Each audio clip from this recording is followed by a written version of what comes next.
nada mais interessante do que um noivo apaixonado, verdade ou não? Nós precisamos ver que quando um noivo, olha para mim, os 3 rapazes aí atrás, por favor, Cristiano, está emocionado, Cristiano, você nem namorada tem, meu filho, tranquilo, vai orando, meu filho, vai, olha para mim, eu quero que você entenda algo muito interessante. Quando um noivo, ele ama, ele é apaixonado, ele não vê os obstáculos. Ele nunca cantou aqui na igreja, por exemplo. Ele pegou o microfone, estava tremendo igual vara verde, mas ele entrou dizendo aquilo que ele queria colocar para fora. Nós precisamos ser assim pelo nosso Senhor Jesus Cristo. Nós precisamos voltar a ser apaixonados pelo autor da nossa fé. Nós precisamos dizer para Ele o quanto o amamos, amém? Então vamos abrir a Bíblia e vamos falar alguns textos. Eu quero que você me ajude nisso. Mateus 22, versículo 34, diz assim o texto: isso, ao ouvirem dizer que Jesus havia deixado os saduceus sem respostas, os fariseus se reuniram. Um deles, perito na lei, o pôs à prova com esta pergunta: mestre, qual é o maior mandamento da lei? Respondeu Jesus: ame ao Senhor, o seu Deus, de todo o seu coração, de toda a sua alma, de todo o seu entendimento. Este é o primeiro e maior mandamento. E o segundo é semelhante a ele, que diz: ame o seu próximo como a si mesmo.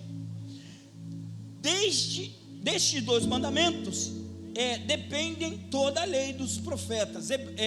Abra sua Bíblia também em Provérbios 16, versículo 3, que diz assim: consagre ao Senhor tudo o que você faz, e os seus planos serão bem-sucedidos. O Senhor faz tudo com um propósito, até os ímpios para o dia do castigo. O Senhor detesta os orgulhosos de coração, sem dúvida serão punidos. Com amor e fidelidade se faz expiação pelo pecado, com o temor do Senhor o homem evita o mal. Amém? Feche os seus olhos. Senhor, muito obrigado por essa palavra. Muito obrigado, Senhor, porque ela gera dentro de nós uma mudança de pensamento, uma renovação na mente, porque como o apóstolo Paulo, Senhor, ele fala lá em Romanos 12, nós precisamos renovar a nossa mente, para entender qual seja a boa, perfeita e agradável vontade de Deus. Então, Senhor, estamos aqui hoje, para que a nossa mente seja renovada, e que a paixão volte. Senhor, nós queremos ser apaixonados pelo Senhor, uma geração que anda pelas ruas profetizando. Senhor, mesmo que a figueira não floresça, mesmo que não haja fruto na vide, nós nos alegraremos no Senhor. Então, Deus, em nome de Jesus, fale conosco, amém. Amém, irmãos? E nós falamos e conversamos um pouco semana passada sobre paixão, e paramos no primeiro ponto. O primeiro ponto da nossa mensagem na semana passada foi a perda do primeiro amor. Fala assim: a perda do primeiro amor. Então, quando nós perdemos o primeiro amor, nós nos distanciamos dele, nós nos distanciamos sem sentir. E quando Paulo, ele fala sobre isso lá em Apocalipse 2, versículo 1, ele diz algo muito interessante. Ele diz assim: ó anjo da igreja de Éfeso, escreve: estas são as palavras daquele que tem as 7 estrelas na sua mão direita, e anda entre os 7 candelabros de ouro. Conheço as suas obras, o seu trabalho árduo, a sua perseverança. Sei que você não pode tolerar homens maus, que pôs à prova os que dizem ser apóstolos, mas não são, e descobriu que eles eram impostores. Você tem perseverado e suportado sofrimentos por causa do seu nome, e não tem desfalecido. Contra você, porém, tenho isto: você abandonou o seu primeiro amor. E eu terminei dizendo que nós confundimos o nosso serviço, a nossa vinda na igreja, a sua ida nos cultos, a sua ida na célula, como algo natural, como algo às vezes até por obrigação. Mas Deus quer que você comece a fazer as coisas por amor a Ele, que o seu coração comece a arder, sentindo a vontade de estar na casa do Pai, de estar diante dEle, porque quando isso acontece, tudo muda dentro da gente. Por quê? Porque o amor, ele faz todas as outras coisas. O amor faz você suportar coisas que você nem imagina. Um homem apaixonado consegue fazer coisas maravilhosas para a sua paixão. E nós às vezes deixamos a desejar em algumas áreas da nossa vida perante o Senhor. O Senhor, Ele nos chamou, Ele nos comissionou, e nós às vezes perdemos aquela vontade. Quem já perdeu vontade aqui? Vou fechar teu olho para não ver. Você que às vezes fica sem vontade, eu quero dizer uma coisa para você: vontade, meu irmão, vontade é quando você tem vontade de comer. Mas você tem que comer, senão você morre. Estou sem vontade de comer. Primeiro dia tudo bem, segundo tudo bem, mas no terceiro você vai comer. Uma das coisas que eu lembro, que a pediatra da Vitória e da Bia, doutora Márcia, falava para a gente. Eu sempre levei minhas filhas na pediatra junto com o Cris. E uma das coisas que a doutora Márcia falou para a gente, quando a Bia ou Vitória não queria comer muito, a doutora falou assim: não dá nada, mãe, deixa ela ficar com fome. Lembra disso? Que ela vai comer. E a gente ficava com o quê? Com pena. Nós temos pena do filho. Nós ficávamos com pena e ficava oferecendo outras coisas. E aquilo que ela deveria comer, ela não comia, porque nós achávamos que estavam fazendo o bem, mas na realidade não. Quando nós conversamos em casa e dizemos: não, nós vamos dar aquilo que a doutora mandou dar, e nós vamos fazer isso, ela começou a dar um choro, chorava, não queria, só queria aquilo, e depois foi mudando. Elas começaram a comer aquilo que eu não gostava. Está entendendo ou não? Nós às vezes somos assim. Nós só queremos as coisas que queremos, nós não queremos fazer aquilo que precisamos fazer. Quando você é apaixonado, você começa a fazer as coisas que você deve fazer, não só o que você gosta.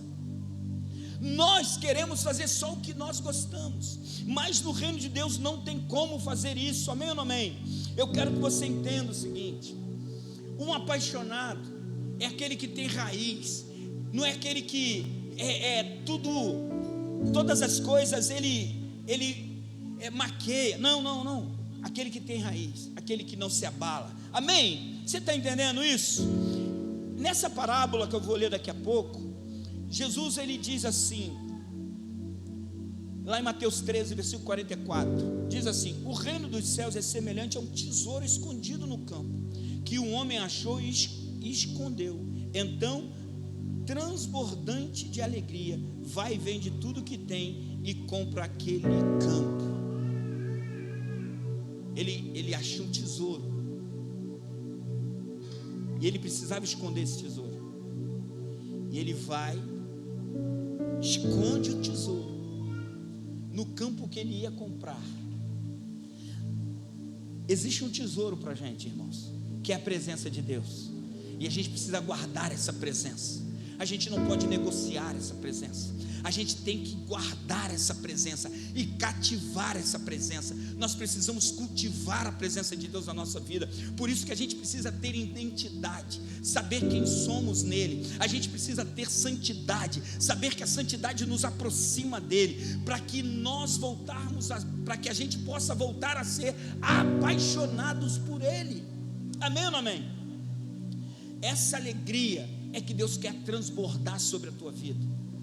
Por quê? Porque aqueles que amam a Jesus são alegres. Aqueles que são apaixonados por Jesus, nenhuma dificuldade vai deter os teus filhos. E eu quero que você entenda isso nessa noite com muito carinho.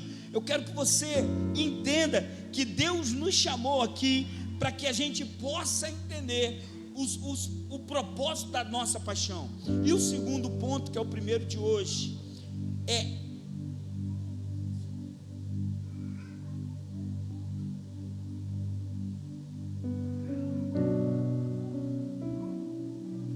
achar aqui. Achei. Segundo ponto é que nós estamos acostumados a conviver perto do pecado. Quando você convive perto do pecado, você se acomoda e você começa a achar normal o pecado. Nós normalizamos o pecado. Eu vou mandar uma foto. Vou mandar uma foto para a mídia. Você consegue baixar aí? Beleza. Vou mandar uma foto aqui para eles. Eu queria que você, quando estiver pronto, você me fala, tá, meu filho? Já mandei pelo WhatsApp da mídia, tá? Eu esqueci de mandar antes. Nós normalizamos o pecado muitas das vezes. Nós brincamos com o pecado. Nós conviver com o pecado em si só não é pecar. Conviver com pecaminosos não é você pecar, mas isso pode gerar em você apatia, pode gerar em você desânimo. E eu quero que você entenda isso. Eu quero que às vezes nós convivemos tanto com o pecado que nós não enxergamos o mal que ele está nos fazendo. Nós simplesmente estamos lá, nós convivemos, mas o Senhor está chamando a nossa atenção que nós precisamos estar separados, porque no momento que você enxerga o pecado, você tem que se afastar. Pastor, como é que eu vou ganhar o ímpio? Indo até ele, mas não praticando aquilo que eles praticam, não convivendo naquilo que eles convivem. Nós precisamos entender que a nossa natureza é diferente da deles. Nós temos a natureza de Cristo em nós, então nós não somos pecaminosos mais, amém ou não amém? E nós não vamos mais normalizar os erros, as transgressões. Por quê? Porque o Senhor nos chamou para sermos santos nessa geração. 1 Coríntios 15, versículo 33. Posta a foto aí para mim, por favor.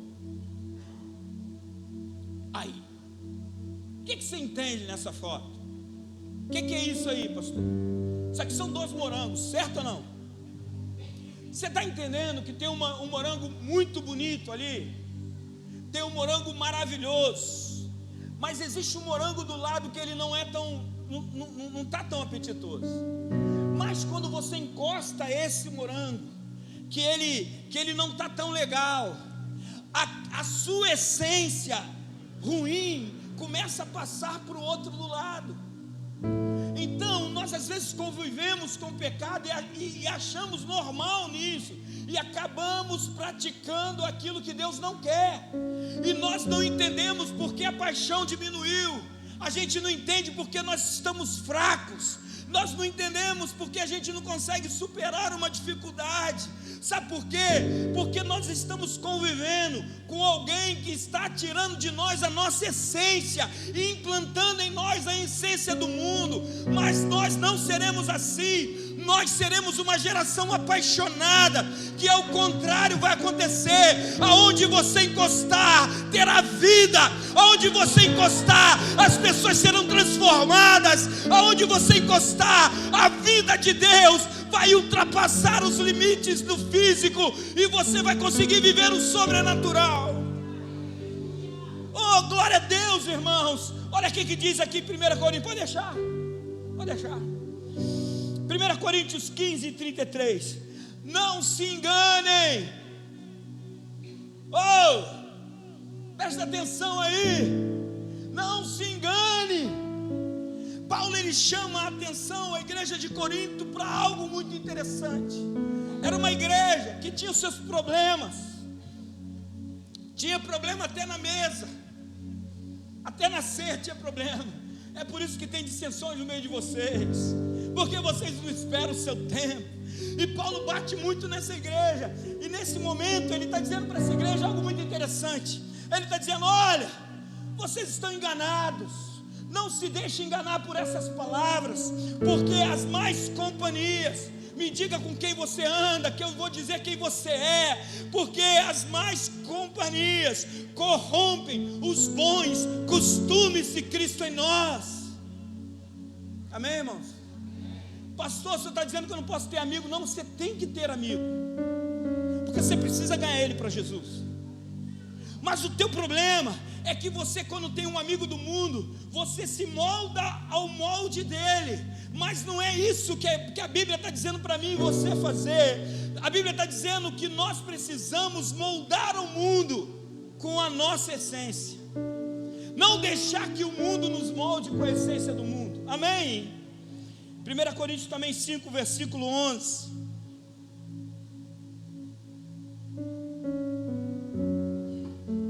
Pode tirar, meu filho.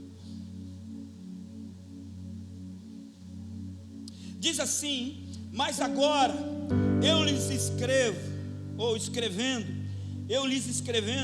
que não devem associar-se com qualquer que, dizendo-se irmão, seja imoral, avarento, idólatra,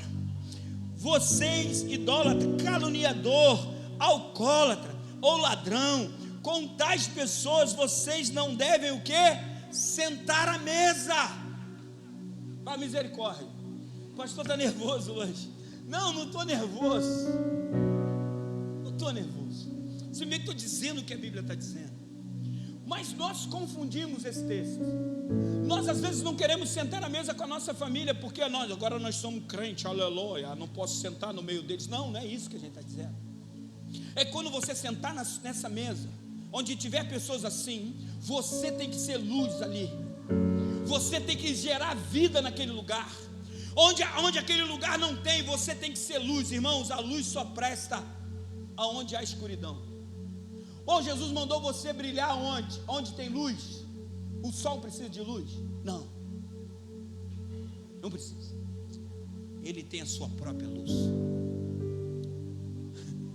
A lua precisa de luz? Precisa. Pelo amor de Deus, gente, vou voltar para a escola, hein? A terra não é plana não, gente. Por favor. Não é não, Rafa. Bem. Rafael. Irmãos, a terra é uma bola, entendeu? E a lua, ela não tem luz própria. A gente aprendeu isso, verdade ou não, na escola? Então, eu sabia, glória a Deus, eu sabia que não tem ninguém que entende essas coisas diferentes, não. A gente aqui é da ciência. A gente precisa entender que ela sem luz, ela é escura. Você percebe que do outro lado não dá para enxergar nada nela, porque falta luz. Então, Deus chama você para ser luz do... gente, vocês estão aí? Deus chama você para ser luz do mundo. Então pronto, aonde vai brilhar a sua luz? Dentro da igreja? Não! Aqui está cheio de lamparina acesa. Aqui está cheio de fogareiro aceso. Aqui está cheio de homens e mulheres cheios da presença do Pai. Mas Deus quer que você seja luz lá naquela mesa onde não tem luz. É aí que Deus quer que você faça a diferença. Um apaixonado começa a produzir lá fora aquilo que já está dentro dele. Vou repetir: um apaixonado produz lá fora aquilo que já está dentro dele. Se você não tem produzido essa diferença, é porque algo tem que acontecer dentro de você hoje. A paixão precisa brotar de novo, para que você possa produzir a luz necessária que Jesus quer que você exale. Amém ou não amém? Provérbios 1, versículo 10 diz assim: meu filho, se os maus tentarem seduzi-lo, não ceda.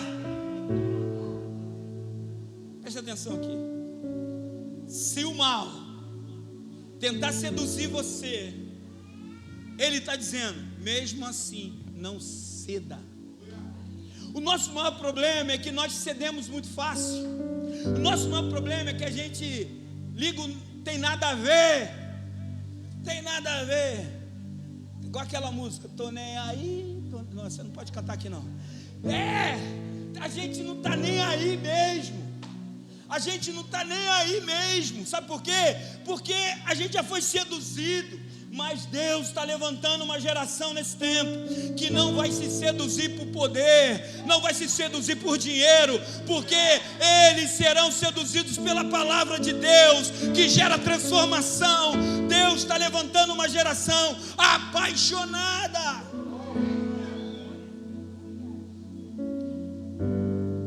Nós precisamos voltar a dizer não ao pecado. Nós precisamos voltar a dizer não ao pecado e pronto. Mesmo que doa na gente. E como dói. Irmão, renunciar como dói. Irmão, só quem está renunciando hoje sabe o que eu estou dizendo. É necessário cuidar. É necessário ter cuidado para não deixar que o pecado daqueles que estão ao nosso redor não torne a inversão de princípios para a nossa vida, e a gente começar a achar que seja tolerável em nós também. Por quê? Porque nós olhamos para os outros e achamos tão normal que nós normalizamos para nós. Mas Deus colocou você para ser luz. Ser luz não é ser ignorante. Ser luz não é você ser um cara grosso, não. Ser luz é você ter amor. É amor. A luz transmite o amor. Amém? Sabe por quê? Salomão, ele diz lá em Provérbios 8:13, algo muito interessante, que o temor do Senhor consiste em odiar o mal, odiar a soberba, odiar a arrogância. O mau caminho é a boca que fala coisas perversas. Nós não podemos dar espaço para isso mais na nossa vida. Nós não podemos ser aqueles maledizentes. Não. Nós precisamos ser um homem da verdade. Fala, da verdade. Por isso, irmãos, tome cuidado com aquilo que você posta no teu feed. Busque saber se é verdade. O que eu tenho visto nesses dias é crente passando vergonha na internet. E eles estão tão desavergonhados, já tão longe de Jesus, que não conseguem nem se arrepender. Não consegue nem dizer, não, botar um post lá, gente, essa mensagem que eu falei era fake news. Não faz, não tem vergonha. Começa a disseminar o mal no meio do povo de Deus. Então nós seremos uma geração onde a igreja não precisa que um governante governe a gente. Nós precisamos que o Senhor governe a gente. Nós somos baseados pela palavra, irmãos. Nós precisamos entender isso. Estava ouvindo a palavra do pastor Samuel Câmara essa semana passada. Irmãos, somos parentes. A Igreja Assembleia de Deus brasileira no Brasil, não é a Igreja Assembleia de Deus do Rio de Janeiro especificamente, é a Associação das Igrejas Assembleia de Deus do Brasil. Inauguraram uma catedral ali no caminho Niemeyer. Quem tiver oportunidade de ir lá, irmão, vai lá. Eles construíram uma catedral de lona por enquanto. Eles depois vão fazer a estrutura que Niemeyer, mesmo sendo ateu, desenhou. Ele desenhou uma igreja evangélica sem botar placa nenhuma, e desenhou uma igreja católica. Então vai ter na entrada do caminho Niemeyer, logo que você entra no caminho Niemeyer, lá pelo pescador, do lado direito, o primeiro monumento que vai ter é uma catedral evangélica. Nessa hora era para você falar um amém. Glória a Deus. E depois você vai ver os monumentos de Niemeyer. E por último, lá perto do Bem-Market, vai ter uma catedral católica lá. Beleza, irmãos? Benção ou não é benção? E eu tive lá, fui escutar o pastor Samuel Câmara, que é um pastor que não é do Rio de Janeiro, ele é de Belém do Pará, das Assembleias de Deus do Belém do Pará, do Amazonas, uma das maiores igrejas do Brasil. A gente não tem noção de como é grande essa igreja, Assembleia de Deus lá. Quem já esteve em Manaus sabe o que eu estou dizendo. Irmãos, enorme a igreja, tanto de Manaus como de Belém. E eles investiram financeiramente, porque aqui no Rio de Janeiro, as Assembleias de Deus não quiseram. Foram oferecidas, inclusive lá no início, para a igreja metodista, também não tinha grana para fazer. A Batista não quis fazer, porque já tem uma catedral imensa, tombada, ali no final da Amaral Peixoto, ali na Jansen de Melo, grande. E essa igreja, Assembleia de Deus, juntamente com a Assembleia de Deus do Fonseca, pastor Brasil, se eu não me engano, Nelson Brasil, eles assumiram e falaram, nós vamos fazer. E fizeram, irmãos, que lugar lindo. Eu fui lá essa semana, mandei foto para Felipe. Fiquei apaixonado no lugar, estrutura enorme, cochoado, coisa de excelência para o povo de Deus. E, irmãos, não é placa que a gente está dizendo aqui. A gente está dizendo que o reino de Deus está estabelecido em pontos estratégicos e está aberto todos os dias. Tem pastor lá, as pessoas vão entrar lá, vão receber oração, vão sair de lá abençoadas. Você está entendendo isso, irmãos? Então nós precisamos entender que a paixão gera essas coisas impressionantes, porque só um apaixonado entende o que é ter uma catedral aqui em Niterói. Nós vamos ter aqui em São Gonçalo. Vou repetir de novo. Nós vamos ter aqui em São Gonçalo. Sabe por quê? Porque esse lugar será sede do avivamento de Deus. Irmãos, Deus tem uma palavra no meu coração: aonde abundou o pecado, vai superabundar a graça de Deus. E eu quero dizer uma coisa: quando uma igreja apaixonada se levanta, irmãos, a porta do inferno não consegue prevalecer. As maldades dos bairros vão mudar. Deus vai nos dar bairros seguros pelo poder da palavra. Eu tenho declarado isso, porque em cada rua desse bairro, quando tiver 2, 3 células, 4 células, irmãos, bocas de fumo vão fechar. E não é pelo poder do caveirão entrando, não, é pelo poder da palavra que sai do trono de Deus, a palavra que transforma o homem, a palavra que cura o homem. É essa palavra que está faltando. Eu quero declarar isso sobre esse bairro, irmãos. Deus não me trouxe de Teresópolis aqui para ver isso morrer. Deus me trouxe aqui para gerar uma multidão nesse ambiente, para que nós possamos chegar a outros bairros, levando a palavra genuína, onde pessoas valem mais do que coisas. Você vale mais do que qualquer coisa para o Senhor. Só um apaixonado entende isso. Só um apaixonado entende que você está num ambiente que nós não amamos você por aquilo que você pode nos dar, nós amamos você por aquilo que você é, filho de Deus, filha de Deus. É por isso que nós te amamos. Ninguém gostou, né?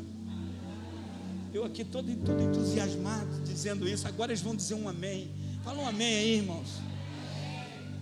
Irmãos, o temor do Senhor consiste nessas coisas. Segundo ponto de hoje, eu quero mais 5 minutinhos. A falta, e essa é um dos maiores males que derruba a paixão dentro da gente. A falta de profundidade em Deus.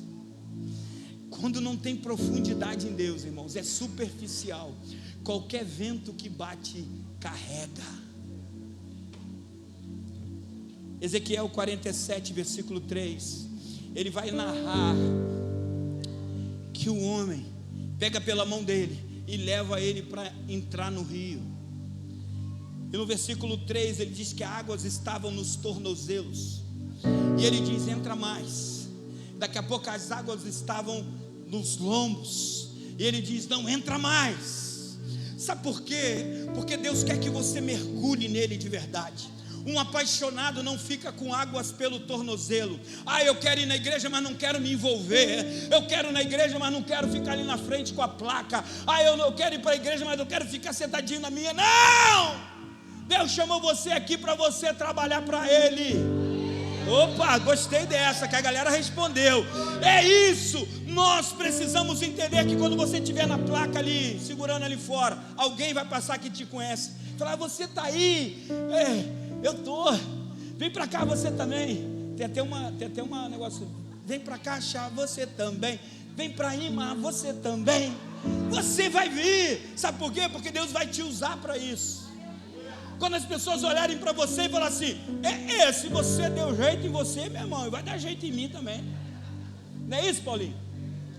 Se até Paulinho melhorou, fala: Paulinho. Irmãos, eu quero dizer uma coisa para você. O amor de Deus, quando entra na pessoa, transforma a pessoa de dentro para fora. As pessoas vão começar a notar em você a diferença que você faz. E lá no versículo 5, ele diz assim: mediu mais 500, mas agora não era simplesmente um riacho, e não conseguia, era um rio que ele não conseguia atravessar, porque a água havia aumentado, e eram tão profundas, que só se podia atravessar a nado. Era um rio que não se podia atravessar andando. O que ele está querendo dizer, é que Deus quer que você mergulhe nele, e descanse nele, espere nele. A falta de profundidade gera crentes instáveis, gera crente meninos, gera crente imaturos, crente cheio de mimimi. Que o pastor falou isso lá no altar, não volto mais. Que a irmã não falou comigo. Que não sei o que.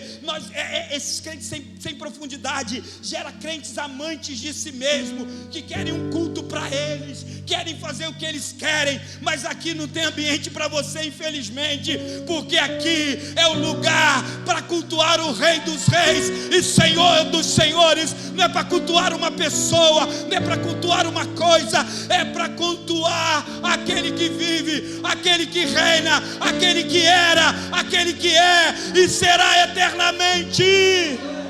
Você pode dar um aplauso a Jesus aí?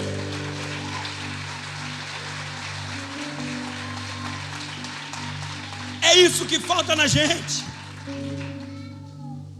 Crentes enraizados, crentes apaixonados que têm raiz,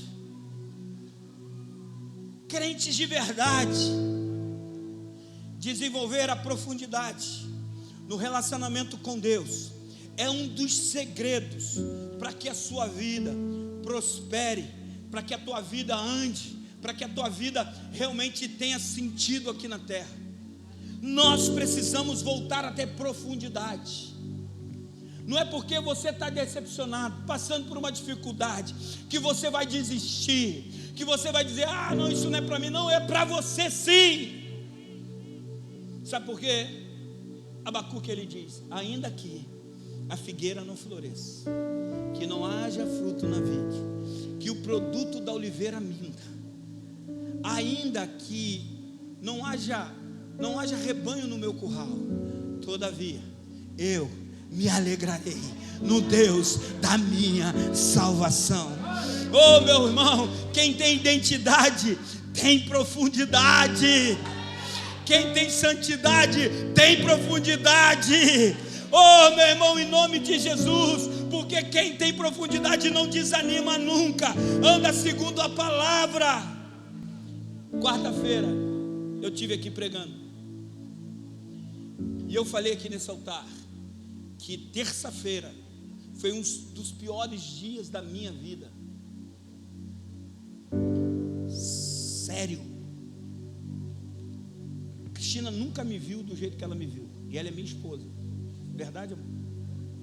Minhas filhas ficaram, pai, o que houve? Fiquei na minha, fui orar, fui fazer aquilo que só eu podia fazer.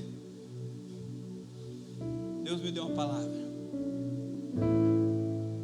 Preste atenção numa coisa: não é porque se levantam pessoas querendo te prejudicar que você vai dizer que Deus te abandonou. Não, Ele nunca te abandonará. Deus me deu a palavra. Ainda que levante falso contra você, filho, eu sei quem tu és. Eu falei para ele assim: Senhor, se o Senhor sabe, o que para mim já basta. Para mim já basta, Senhor. E eu saí de lá, meu irmão, não do ambiente do meu quarto, fortalecido. Nós precisamos voltar a ficar na presença do Pai para sermos fortalecidos por Ele. Nós esperamos muito no que os outros vão fazer para a gente, mas não, nós precisamos esperar em Deus aquilo que Ele vai fazer para a gente, porque aquilo que Deus faz é eterno, aquilo que o homem faz pode parar. Jesus enfatiza a necessidade de uma vida em profundidade com Deus na parábola do semeador. Ele diz em Lucas 8, versículo 13, a gente está terminando: os que estão sobre a pedra são os que, ouvindo a palavra, a recebem com alegria. Esses não têm raiz, creem apenas por algum tempo, e na hora da provação se desviam. Irmãos, não tem como eu desviar. Fala para o irmão que está do seu lado, não tem como eu desviar. Fala para o outro irmão, não tem como eu desviar. Aí você que recebeu essa palavra, você pergunta para ele, por quê? Por quê? Por que você não tem como desviar? Se ele não te respondeu, eu vou te responder. Sabe por que não tem como eu me desviar? Porque só Ele tem palavras de vida eterna. Só Ele morreu na cruz por mim, por você. Só Ele me deu a oportunidade de viver algo novo na minha vida. Deus chamou você para viver algo novo, extraordinário. Tudo começa na mente.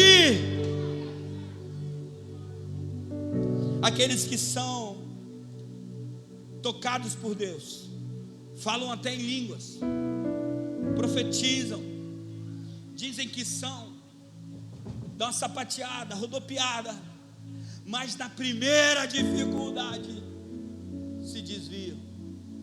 Não tem raiz, não tem profundidade. Deus está chamando um povo que tem a raiz e profundidade. A partir do momento que as raízes são profundas, elas vão desenvolvendo. E quando ela vai desenvolvendo algo dentro da gente chamado fé. A fé é inabalável para aqueles que têm raiz, mesmo que se levante uma situação muito difícil, constrangedora, difícil, mas você tem raiz e entende que todas as coisas, meu irmão, todas as coisas vão contribuir para o teu bem. Não importa se começou ruim, não importa se no meio está difícil, o importante é que no final vai dar tudo certo. Então, aquele que permanecer, o Senhor diz para mim e para você: eu te darei a coroa da vida. Só os crentes de verdade se coloquem de pé em nome de Jesus, aplaudindo aquele que vive.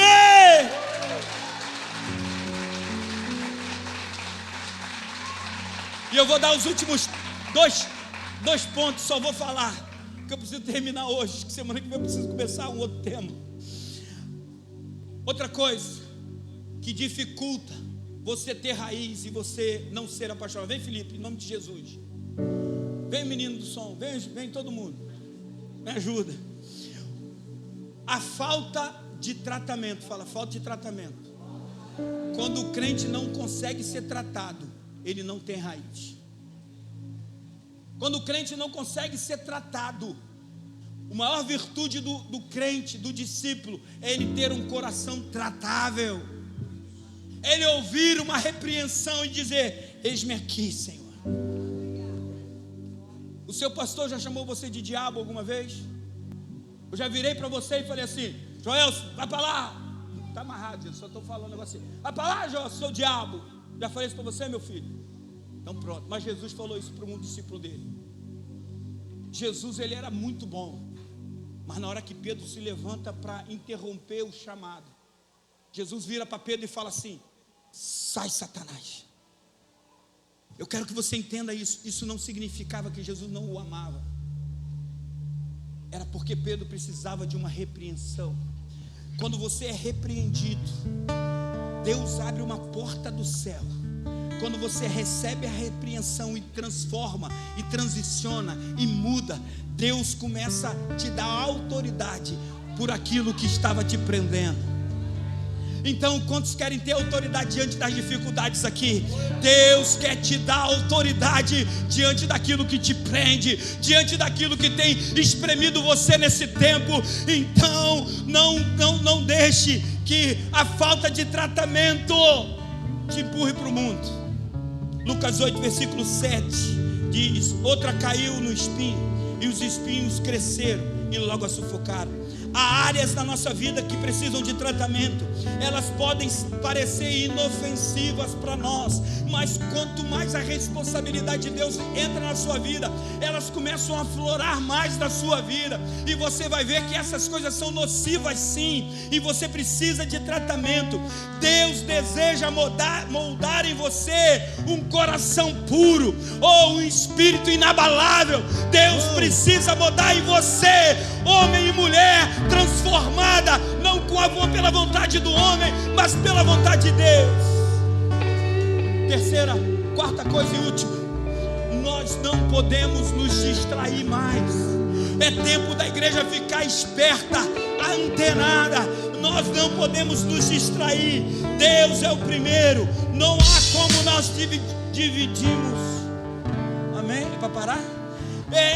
Dividimos o trono dele com outras coisas. Nós não vamos colocar nada no lugar que é de Jesus na tua vida. Um apaixonado sabe que nós não podemos trocar a presença do Pai por um prato de lentilha. Então, querido, não olhe para o seu hoje, olhe para o amanhã que Deus tem para você. Grandes coisas estão por vir, os projetos vão acontecer, as coisas vão começar a fluir na sua vida. É chegado um tempo novo para você. Você precisa entender: Marta, você está inquieta e preocupada com muitas coisas, mas apenas uma é necessária. Maria escolheu a boa parte, e esta não será tirada dela. Deus está chamando você para boa parte nessa noite. Deus está chamando você para se prostrar diante dele, para que o chamado volte, a alegria volte, a paixão volte, em nome de Jesus. Sim, Senhor, estamos aqui nessa noite para ouvir a tua voz. Por isso nós declaramos, Senhor, que nós queremos sair daqui hoje apaixonados. Uma geração apaixonada, uma geração transformada para transformar. Nós não queremos mais ficar na beira do caminho, nós não queremos ficar na beira do poço, mas nós queremos mergulhar em Ti. Nós queremos mergulhar naquele que vive, aquele que reina. Então, Senhor, jorra essa água dentro de mim hoje.